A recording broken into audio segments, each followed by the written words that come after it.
This is Kessben 93.3 FM, a new wave of excellence in radio. So thank you and you bring more aquaba. But for me, Mama Jo. Now, boom to say, Admira kwa ene mumpipe lawyer. You don't bad, yes. Yanko baby, I hear.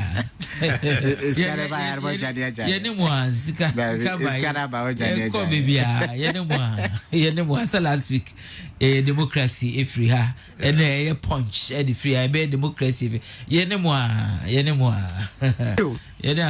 Thank you.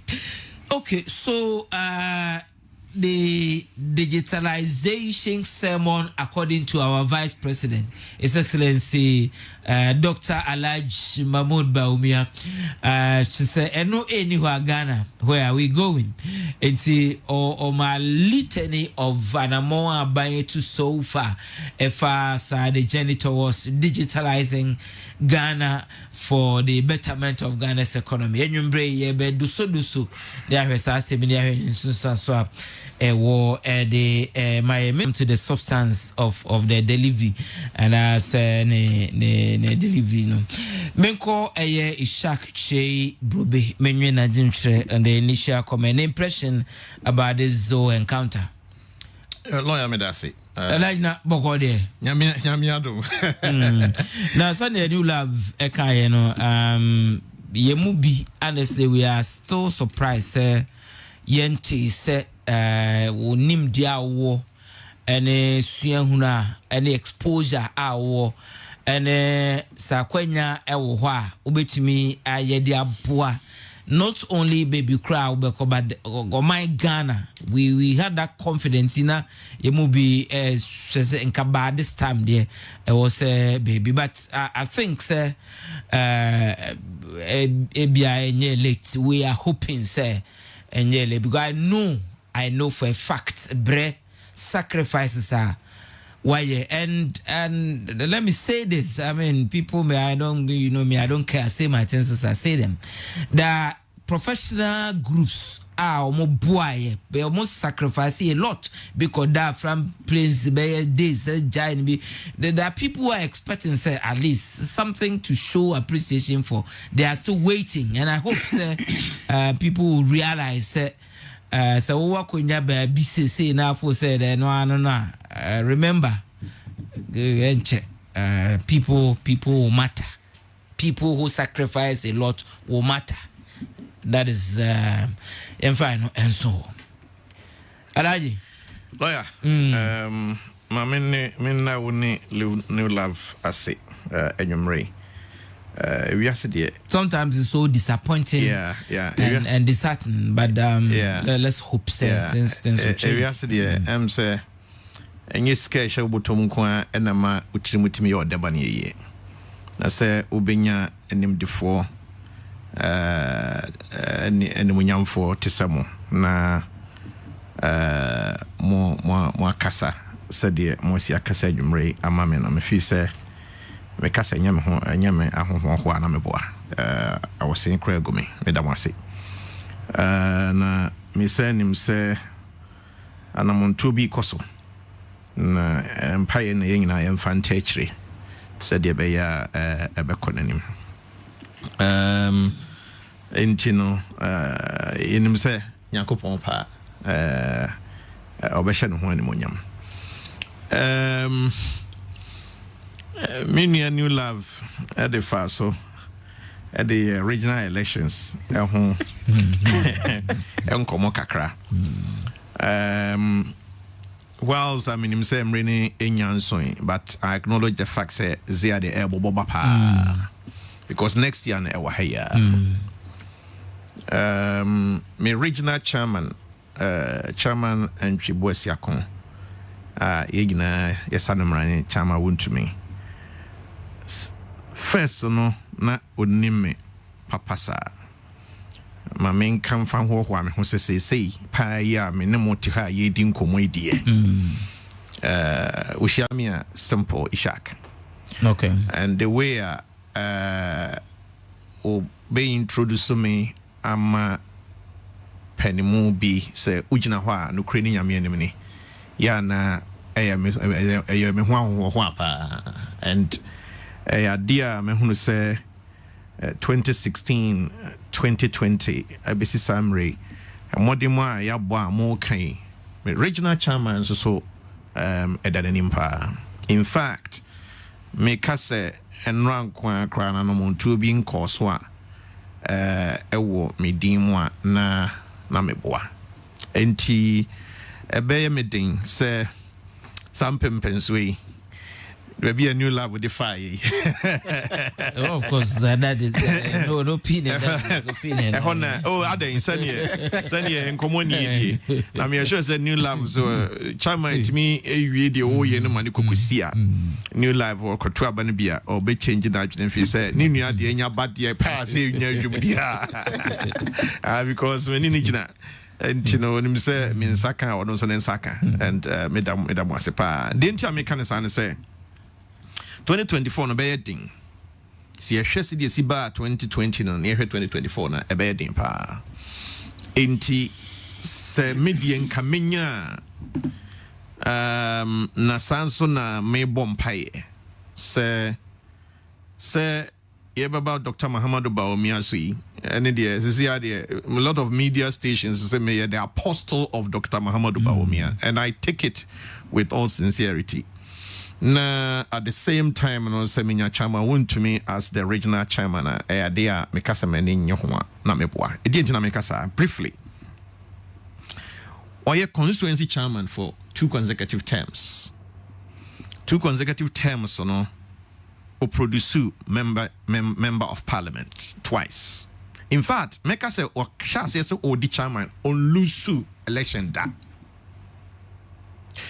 on obia won no so ne nenso na ye no na asese new life onu me to abasakom na yen niema bi a ye feel say chama we dey would to her ebeboa na mum there is one thing a yen kotu no fo ewo ho ade a yen tu no fo ewo ho a ye no enye minus enya de a egu ne ho fi kra ene say ono die results o die ubuni komu kra results o die obe produce amount.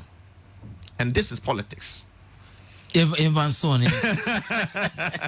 Yeah, Evan Sonny. At the right time. Dr. Muhammadu Bawumia. Me coach to me Facebook wall. I visit him.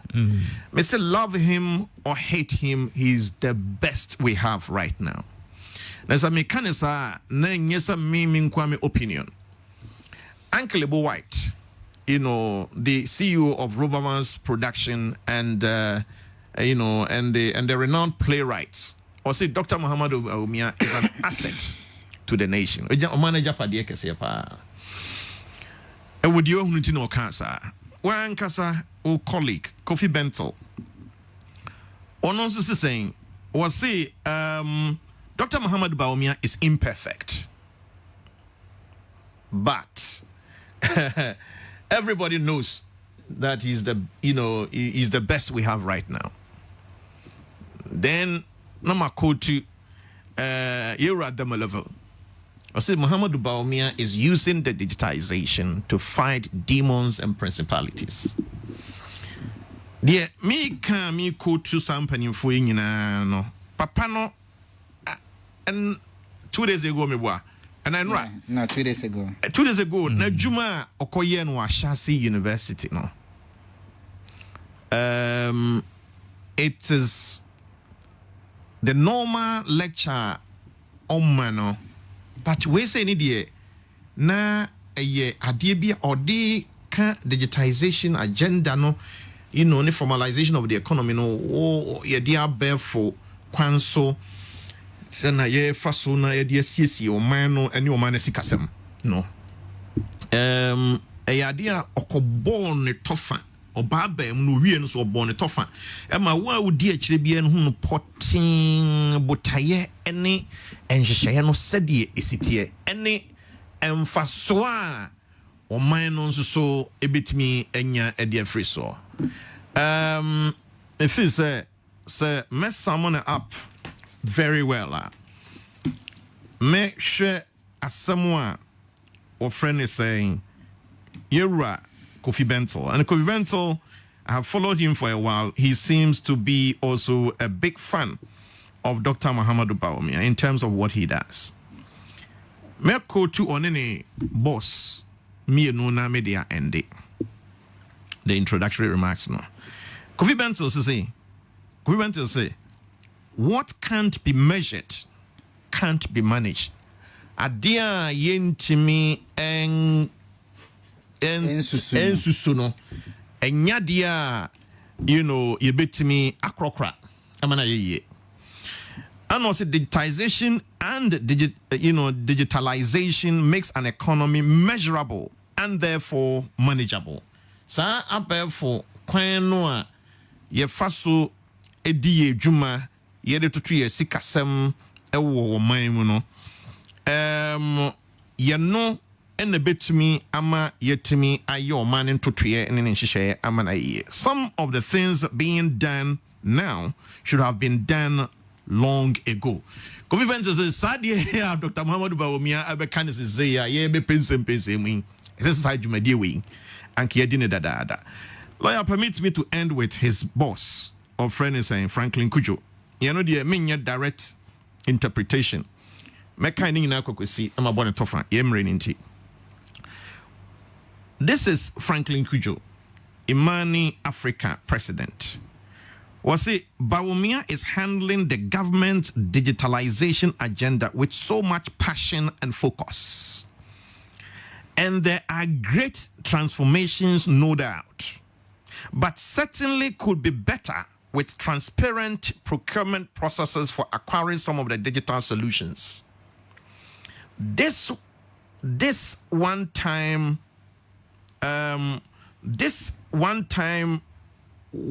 when command control gets results. This is one time command control gets results. A brilliant lecture, at Ashasi.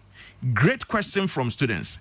I have a feeling Ashasi students are better at selling the government digitalization drive than the average NPP party loyalists. All party folks are scared they will be marked for death when they praise Bawumia digital efforts ahead of what might be a stormy succession race. Well, I am far removed from the madness of politics, so I will listen to Bawumia's next lecture when he invites me again. The all can is a and Komana Dr. Muhammadu Bawumia ebedino na no kreni nyame animni e yonkoma ehwam. Na sadia Ashasi University for no esi can Dr. Muhammadu Bawumia ho ni di nkomo no.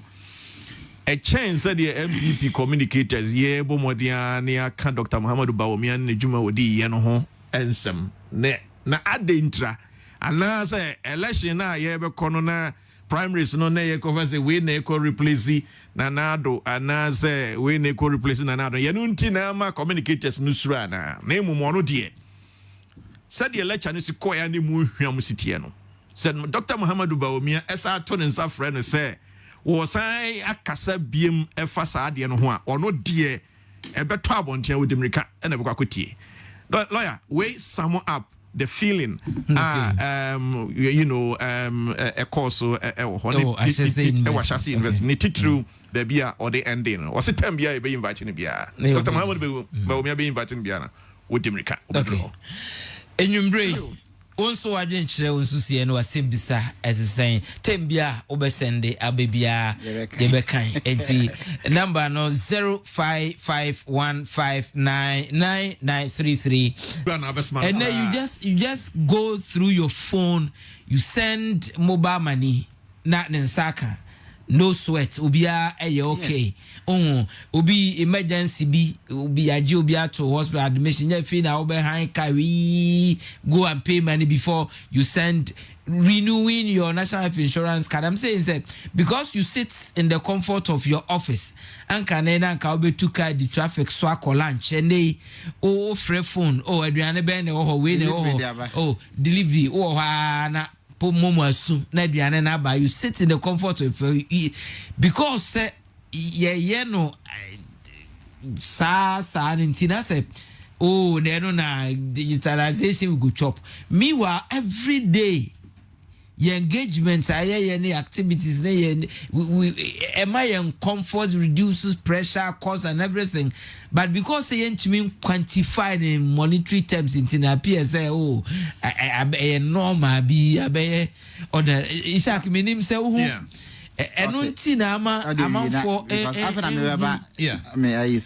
for to say near a beer buying electricity bill so my family their mama there you feel say practically be when you buy about physically or more commodity or buy there or mom school dying and you see where I can access it, but we know I there want to mean touching feelings and I say but lawyer, you are dealing with purely the social part of the whole digitization issue. And Ukrainian Yanimini.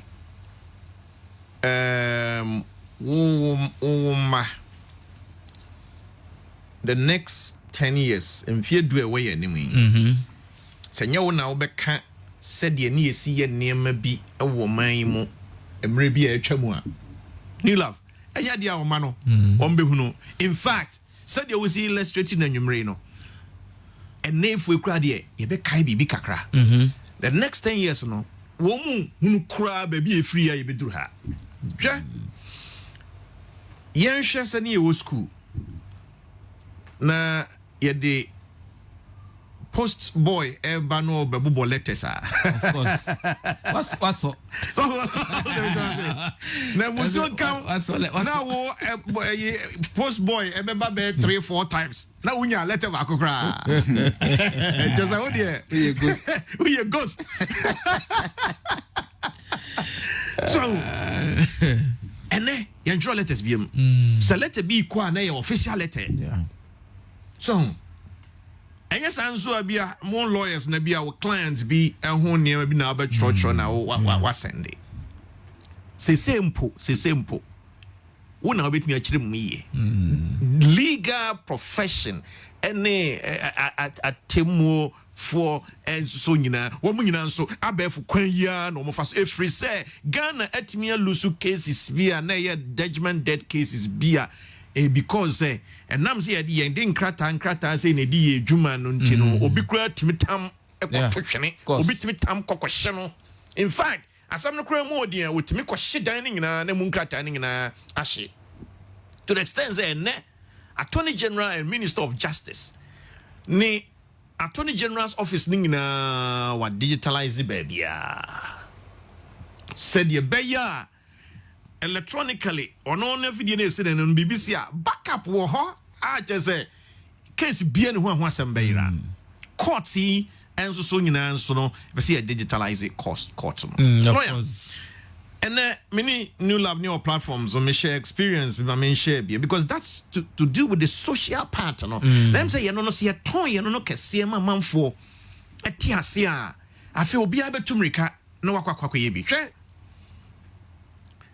in London many about or illustrative bi kire me o say on say hono koya na o doctor o GP but take o vital information new bibia aspect omo ensan omo ne je ho a omo ye pa ene wo family medical history o mame o papa mo fie yare wo ho we wo ho yare ben ne kumo mame yare ben ne kumo papa so omo mienu nyina entiasia o fie chese ye bebu se wo sa mo akeka nsem we nyina te se dia agro bi na sabe Womudi. Now I say the baby omo rushing on the hospital. afei doctors ntimi enhunu yare no ne se die nani so sitie bia ya twene moja twene we ya hwehwemu a ye nhunu ene hwa omohwe ne medical ne family history ko hwe na busuam yare e wo ho ne maame ne papa ne ya asatam no otimi kasa no wode some information nyina ma o follow medical history na fa and o mfa some disable ababawa no ahonti nkomo na ye die no yempese amanfo obekwa ne say oh asa Muhammadu Bawomi ade cratch sem na odeba as a lawyer name Mr. Ishak ne new love no mumti ane de cratch sem bi no mka dabi ye ka dia a touch on the ordinary life. Yes, say Ghana your livelihood empowerment against poverty leap sabi any be for no ma ban pesika bi ade eso mo asene kakra na say wo ka ho a ekwan ben so ana ye be hu yie ansa na ban no atimi di bibia ababebe boawo say no be kwa kodrum pempenso bi ase wo ni national ID card ni bia ekwan ben aban fa so wo hunu say wo ni adwuma na o tibia ni entienese yempa bibi na yemfa ema meboa hwe school feeding program ayeye president go for pencil and was say dabi egora na omo kafie no obu okra na eye sika de ma mede ni ma na to ne botom ama wode akọ school akotoduane adie entikura na kra no waka ofie dabi akora bia mre school and I remember that time na nkontabuo no kire say Emra former president Kufo at the school feeding program the by say yeah na school enrollment are increased by 30%. And kwada no munko school no mutifie no afedie wutifie a wo maame na no okofo mu a wonya duane bia mfa ngu fie anaza de odi begu fie no kra no ofi say ehun hia enti no ko school if say school no ko ha e ba mo aduane adi anyway so when you no e dia o kada wo aman bia ni wa wo sa support system no won control say o person on the wojagu musa so enti ebeko birth and death registry baby enkola no foforo na wo mkoji wo mo birth certificate no awod na ne da ye wo no krata ne tambia obuzo krata na eba beko ho no nso no lawyer me won kwara me no London Obako council say o kwakwa na offer the birth certificate no na hospital na e wo nkwara no omo ne birth certificate registry ho no omo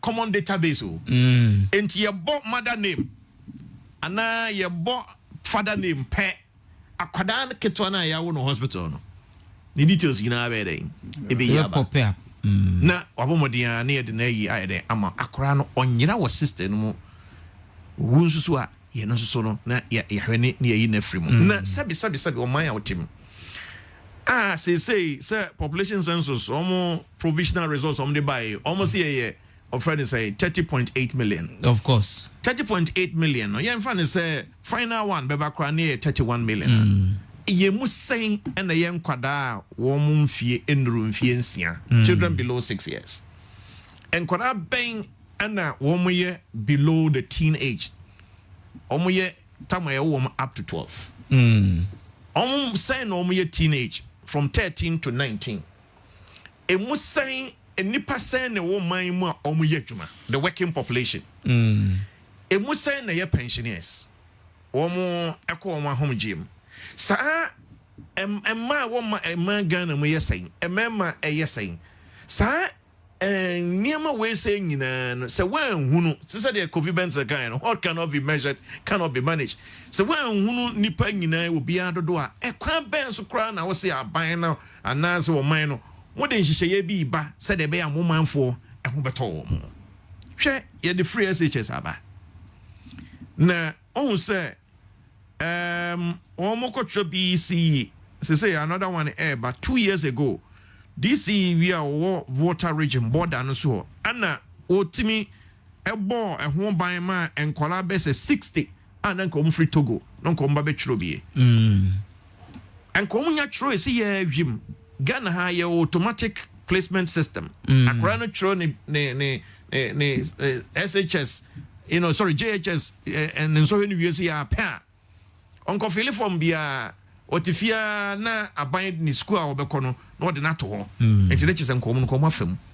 Automatically wabe Ghana or enjoy free SHS.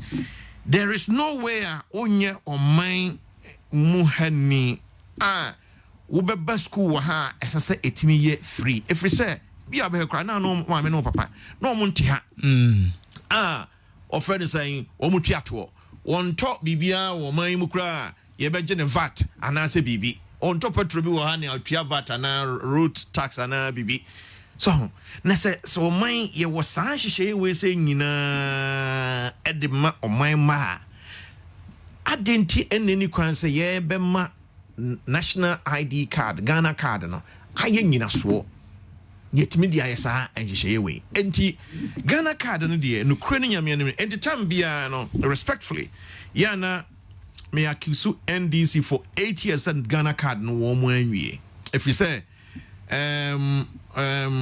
sika hunu tua ene adwuma yempre no de no kure no nyame no ni ya now as much as possible no I agree with New Love say yenya entrenched system be any formalized accountability be anti-SAR digitization way chi. If you say was say even cocoa farmers in digitize more. Cocoa farmers in na cocoa do no cran money code. Nessa buy say ye more fertilizers are. And you we see a little form. No be I want to say and New Love ne lawyer no mon sense be na omo count. Na say wo cocoa farmer yahu me papa no cocoa na kete cocoa no farmer no apart from say you digitize no wo code cocoa tree bi akra ewo the code na say you see my fertilizer na ma support bi near the attire chira apan nim wo cocoa wo eka wo enua wo tonager lawyer when him say Dr. Muhammad Bawumia Sakai and I know digitization one can now me say my me pen ni me paper and a mama ki niema di bia wa mo so kra when him say cocoa weighing scale na ye di weigh cocoa no kra no ye digitalize the cocoa weighing scale no ekuafo abre na cocoa kranchefo afa kwachikwan bi so na no adjust scale no na cocoa farmer na what TV friend na scale say ban nsem no na nsanka ne say af be fu kwan ba so na afidie na esi ho no ya digitalize no a wuntimi enjo so no ba bia e ma nye yie ne cocoa no ne bottle a eye bottle kama na hu sika na na den na nsa aka na say ya ntiasie sei na yekofa no say ase ensem foforo bi na ye ka hwe oka ne papa asem say look kan fa so wiye say nanka moja ewo ho na ne papa nsaka ne moja na drone area sa drone say we see another 2 sites baba be kan already them say you 3 eastern region back home Ashanti region Kofiase Mampong side and wale nso so back ho yo se mienu ebeba na nsan ya snake bites ubu ha o sabi wo abwa tia na afro no ama na free mu efri say ye nya and ho aduro amfa ama no enei we say nyina na asam no oka ya na eye me yase ye mu bia ye wo man Ghana mu enka ye die nsa bebo na battery ni aka chen say you know ho djuma wudi en de ne kwan so an you na ye ka bibi kura agu ne ho fia na say de bu na bam if say drone technology na afa na American for say wo mo so eso mo tu sa anamone bi na me di sa session we konawie no lawyer se ohwe United Nations amansan kubatan ne fa ohwe edwadie so a omo hwehwe mu a omo ye ene fix enso so reporter omode ebabeto abontia Ghana sesia yeto Ghana offer United Nations the no si hwe aman wo mo de abefu edi wo mo dwuma pa ene nsunsuanso papa emo mana se oba ye bibre mu west Western region where you know West Africa has a yeah ranking number 1 oba Africa yeah ranking number 5 she 5 no omo di Mauritius, South Africa, Tunisia, Algeria and 9 di enim na oman Ghana ya ba number 1 the whole West Africa has it you know oman Ghana ba number 5 for Africa the whole West Africa has a number 1 yeah the back world we are seeing Mauritius our year 1 over Africa with this 69 position South Africa did 73 Tunisia did 77 Algeria did 80 Ghana did 81 what you mean clearly say by the end of the year 2022 target na Ghana implement no you bet me a 2 or friend is saying Algeria and possibly a bit near to Tunisia.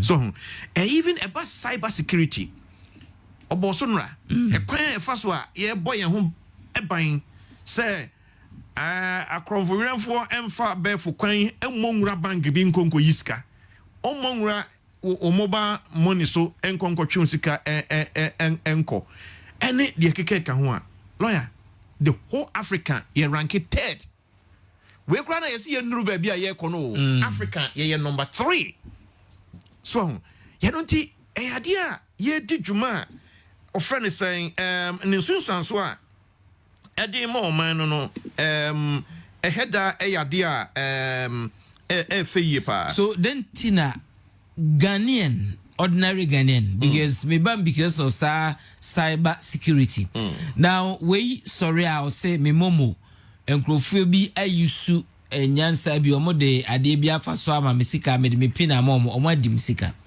okay aban say ye nhihye ya ibetu sa ade no ase efi ho enti obia enko register the SIM card so that obi ntumi mfa SIM card enye registered emebu oye ni transaction I bet me trace ho ni pakro ti obi amfa ne Ghana card enko no enko ye registration Ghana fo bi si buei adan na wo SIM card ne yemfa nye registration ye ntiase Ghana card no yemfa enko register ye SIM na no abe ye issue ade kro na be boa ye free or how bi ma ye complaining no the same people no we say no controller accountant general say look Ghana is the only country ene ensamanfo na tia ye tuomka ebesi yi won free payroll so enti no yen hwe se obi ade ne Ghana card ebeko na December akatua eno no so hon sempiso ami bisa sa de say is it the case say ya na ya no na ya adwin say ye hu ade no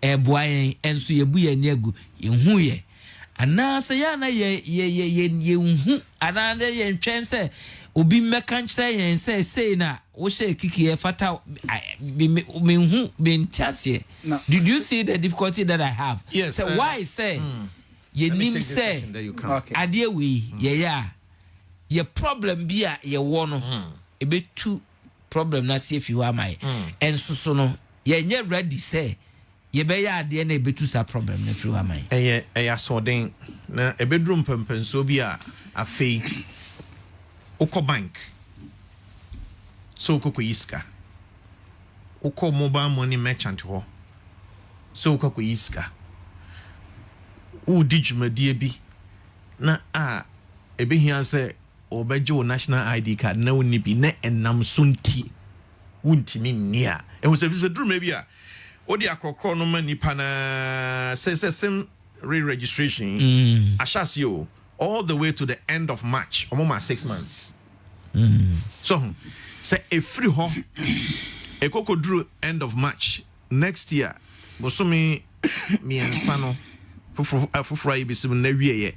Na onye ya afe o cardinal deactivated. What do you call her? A ye one kasa. one kasa mobile money I was expect emba sa usika mobile money no phone no so a untumi nyima ne nyeye one kasa na obedimika obakwa nti hu hia say ya implement the policy no ye be gum ye di akrokro ade foforo se de be ya obia benya ntiase na otu hu anamo no nanso so won say time ni nyina timelines that so we control accountant general dey once again I'm in new level platform so media manfa ayifo ho ancha wo mo nagrat fo ho ancha wo mo kra nintino ekire no na well in a way na me de say Ministry of Employment and Labor Relations and the control accountant general for Asia ya omo kan some no boko but media nanka me say 1st December no na say wa onye wo national ID no unde bronya so said that yesterday every say the na ha me kese pa ne say wo mo ye nimdefo na nimdefo a 2006 on your national ID card ya say and President Kufo free ho emfie nwotwe a NDC ba nyina no na saa nkomo no yedi ye no atwam na Kufo ado Dr. Muhammad Bawumia ba yi enso so yasan apagya mo biom enti se me hwe se o ba be ma excuse samre ade a ngumanimfo munim se 2006 ne ya hye in fact womun susun sanye professionals bia omo ba hia se obi be kirekire omu ansa no omo ate ase efa aban hihye na wode ba no sɛdeɛ ebesi aka wɔn mo asifa enti mo kra na me expect sɛ na grad leadership na me expect sɛ mo kra mo betumi ayɛ workshop bi na mo akyerɛkyerɛ mo manfo sɛ saa deɛ we na ɛkɔ no dachi bia no mo position yourself you no dachi bia no say na bɛden ɛbɛkɔ besides control accountant general edika dia tudwa be 3 months ago kran san omde sa another deadline there 3 months before deadline na omode assign at the buy until what to one na over 5 months me ya sure pa say wo mu tie news wo mu kenka he bibia ehunu sa dwumadie no ntibedie no krani nyame ni na dia me manfa wo mu hwan de ancho but I was happy say eventually sa ntutu no me da Ishak alaji meba hobi mabono nkron apa ho sima emiensa na nsan wo ho na utumi team meeting with clients ABIB or Germany ebi wo ha people are able to do board meetings using team Microsoft Teams and Google meeting I mean people are doing fantastic. There are doctors who are saving lives or emergency surgery bi no afre Ishak doctor bi owo India na one no communicate. In fact they say we mutimi here in such a way say patients no ono so timi hu patients no ho na procedure na omo ye no no ono nyina ono ne de nsa nsombi but the ideas ne we know say for we to ayi for we to ayi so enti said the USC AC air corner said the Alhaji Muhammad Bawumia kan no Ghana ntimi tina ho no mfanensa ensum ne Debre FM no hwe new love make some fantastic suggestions na me pese me gina so na me ma further I say driver unions no omo say we take this responsibility similar to the na make fa nagrat for the we say a policy ne say eba men twen e ma ne ma meto e say wo to dwene say woni policy ne be hia so and indeed say we university campus obia fa ya na afane the mobile phone papa either say Bolt and Uber and the keka at your convenience no ono ankasa no baby Uber na draw bia no oba be fa no baby Uber na draw bia no otimi hu say they why they wa ben can you imagine so no akwa kwehia no afena wo be fa phone na wansan afre na tie no so ne board in chance wono no obeko you know NTRDI but in terms of cost that is why particularly COVID ebaya lockdown and the account quickly abano na adwen say etona eda data so no any you know your friend talk tax communication service tax no obomodia hwe also from 9% to 5%. In fact, not even the previous 6%. You know, abana bebe toye. Enti sana montu bis kakra ede akọ, but I agree 110%. So kwan bia you say fasoma infrastructure no more efficient na yetimi e deliver at lower cost no idea ebebo hwe sankomo ya yedie ne mmra so se esese yedie edenti na mekasa I have about 4 or 5 conditions medicasa as at June this year. I'm saying Dr. Muhammad Bawumia quite repeat some of them. Yeah, he repeat internet penetration. Said yeah, Abel from 10 times or it's me you know. So say the internet penetration is 50%. And then I just say new love. Yeah, quite an impasse. So I say the level of informal sector. And you know our friend is saying Oma Kusku or Maymoon necessarily the internet penetration is 50%. Na a remarkable. Say you were 15.7 million internet users. Again, in terms of mobile connection, 41.69 million mobile connections. So the Medica can say Ghana ya rank here third in cybersecurity, and then also first in terms of e-governance, you know, in West Africa, and a fifth, you know, in the world based on United Nations in fact, so we share say Fitch crowd and then just say the fourth crowd. So and you know baby a drone any baby as say ye kono a dear as say bomodian need to sana mo but lawyer some real more baby I'm very very passionate about it was our digitization way more. In fact, Kessben because my enjoy and community na nyumre no. Ye no book mu bebre sa. E da form obi sure pan so obi a oti bi ehunu ne chefa den e wo mu. Na sa na esi di nkomo no.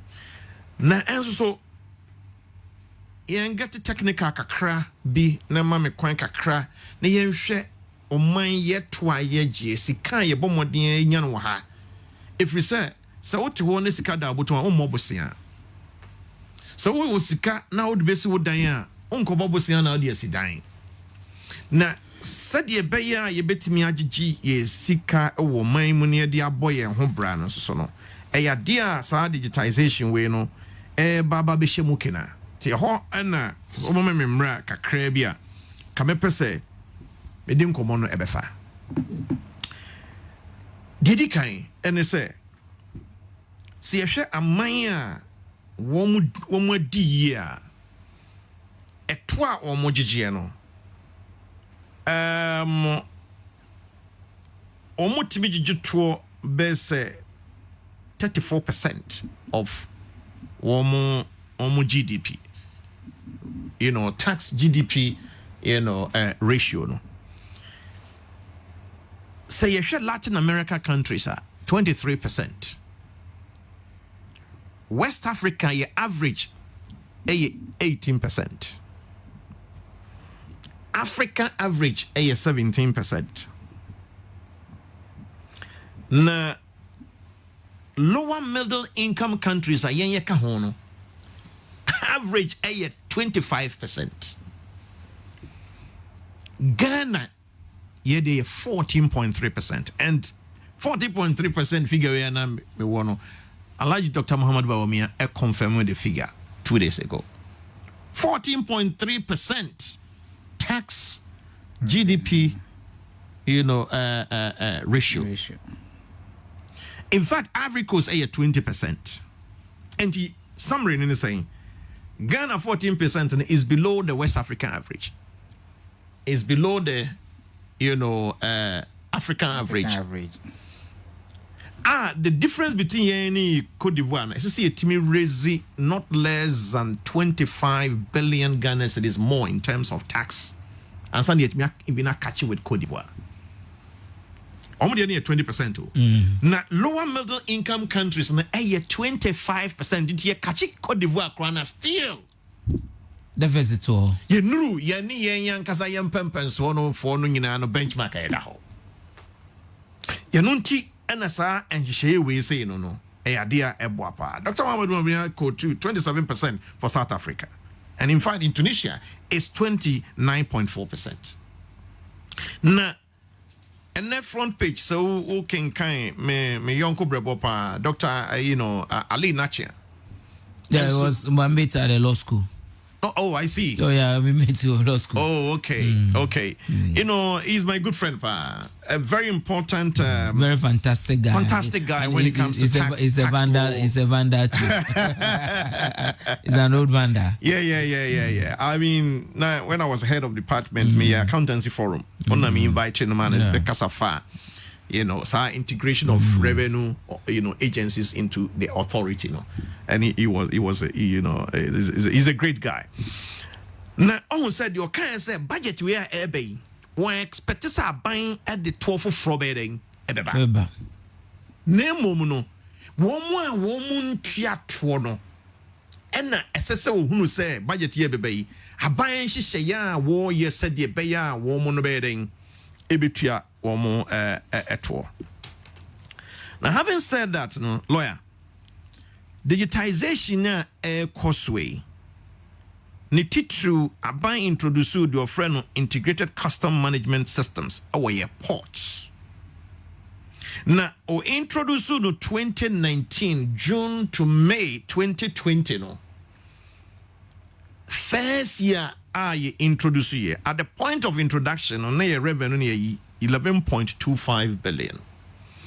Now, within 2020 to 2021, June 2020 to May 2021, now an increase from 11.25 billion to 14.36 billion, 27% increase. Let's just say. Abefo nhyehyɛ na yɛde hwɛ kwan fa so yɛbenya yɛsika every port no atimi aboa ama yɛsika yɛnya no ekosoro we ni nhyehyɛ a Abdallah Ali Nachia eka ho asam digitization now no mobile conference president say 60,000 professionals, including lawyers. And the lawyers are on the top of the list. That top by including us. I'm number one. Hey, idea. Omutuo. Omuntia. Now just imagine 60,000 professionals. Obi etua bibi kakra. Na dear I'm not saying the professionals in yes cafe but the hamikesia pa and so digitization Eddie revealing say 5,000 affluent people living in affluent communities are one more business people are one more pretty businesses are only tax identification numbers. Horrendous, isn't it? Who did your man? When you see catch baby a 104 tier hona otie one crash the complain say kwan nya no be complaining no what no ni Range Rover mu na wo dwananum sa won so lawyer no break cases etua kakra ma aban no ni lab etua kakra ma aban na ye etua ye kan ya tini boom no o ma ye kra ye complaining enipa 5,000 lawyer just imagine say without digitization no and Kessben and yetime hunu sanema nyina hwe Kakum National Park the first on by digitizing here na revenue increase by 5 times 5 e kire wo say sika no e wo man mu ha I said Dr. Mahmoud ba omi aka say adia say man escapa na nya oil e data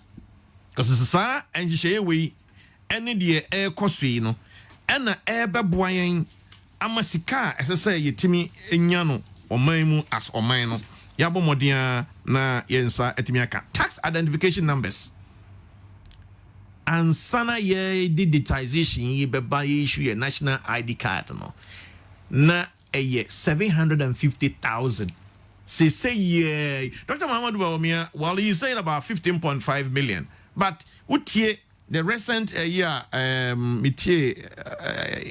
authority no omonkrofa almost one register 19 million Ghanaians no more deliver 17 million but of course automatically now tax identification numbers no what we expect I mean 4% tax identification numbers within adult population one more nyina esese go mutua to ma ne yeye no Ghana has nyina ohamunchichemu e 9 say ya digitize ye a free 4% equal 86%. Thank you. Okay.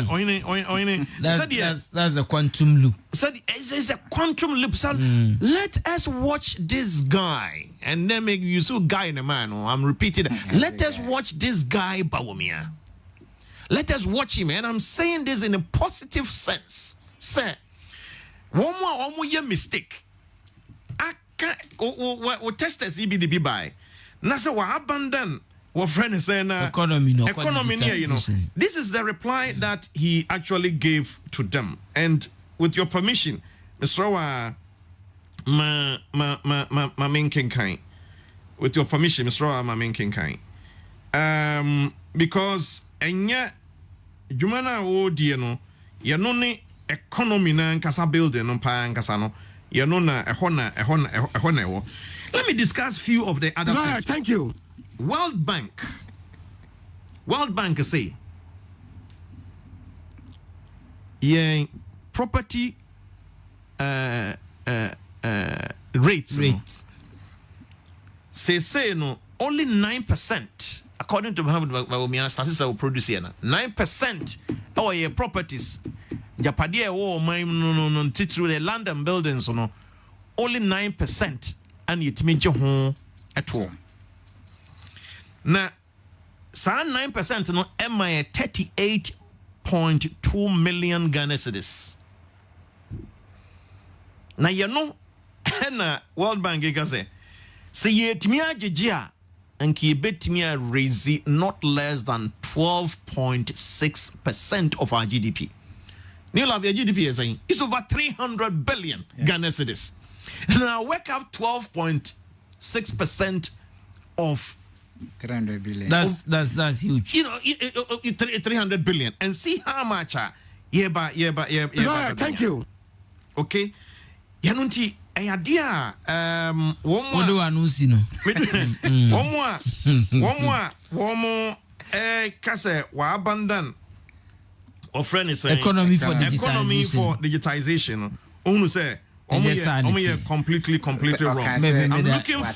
I'm looking for the quotation. Opportunity bar will look at it. I'm looking for the quotation. Opportunity bar will look at it. I'll put that one. About on Crapa Sima Dianaya Nessa. Aka Sima Dununa, yes, sorry, Jumadi, so a punch, and I will say and you punch, and I would say and you new love Asamoah Gordon, Ewoha, Mr. Ishak Kyei Brobe, Ewoha. We are talking about digitalization of Ghana's economy. Now I heard in Susan so I wore the my lawyer. Thank you. Alaji. If I can pick it and add some of the benefits now, said the menu I can. And before I do that, let me slot in the response Dr. Muhammad Bawumia Ekai. Also, unfortunately, many people still do not appreciate the link between digitization and economic development. I have heard some people ask why I have abandoned economics for digitization. Far from abandoning economics, the reality is that in this era, if you don't digitize, you will not have much of an economy, period. Indeed, digital policy is economic policy. Lawyer, digitization, in terms of revenue mobilization, what I want to also quickly look at some of the economy issues now among for feel say papa no wa abandon Dr. Muhammad Bawumia wa abandon economics, you know, for digitization. Sure. And I'm happy he also quoted that. MPP bar by mu na interest rate. Okobobusia insihu da ho. Na 32% on average. Now, ninchire mu ne say a year 100,000 na kokwaje ya. When insihu kra no, as I say, utia 32,000. So say ya to high kasai. Average interest rate, he puts it at 21%. The governor of Central Bank puts it at 20.6%. So if we you're rounding up to 21% now, Dr. Muhammad Bawumia Ekayana, the chances of 100,000 will be 21,000. 21,000 versus 32,000 difference. You're saying difference better 11,000. That is how much the difference are in terms of interest rate. If this is not economy, then I don't know what you refer to as economy, because one of the major economic fundamentals is interest rate. Again, say Usha said the digitization is economy aspects in banking na emma identification ding. Now okay, the land administration digitization kosono. They say koko fukra na ya digitize ya money coder. The issue of collateral enya dia a problem. Yeah. And this is our risk nifriwa. Then one can trust say sa interest rate way. Right, thank you. Bound to go down further. See, you share the payment systems a dear bar in terms of ease of doing business. Mobile money payment interoperability. Meaning, new love, I can't actually remove. But, what about quick response code, the QR code system? As this time round, me kwa kotadie na nipano code no ewo ho na me scanner.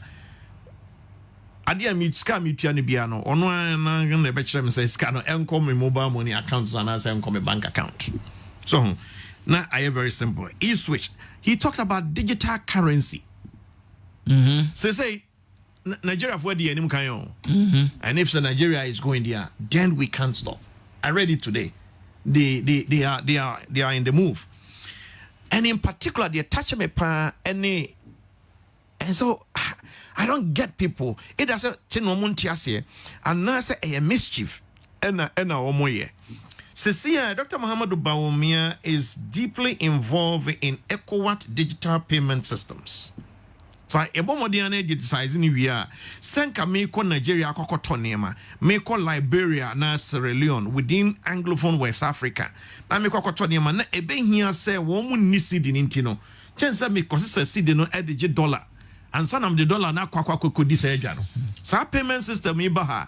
Ghana cedi na of equivalent to naira na mitiano wo Nigeria no. Metimia a payment no haya.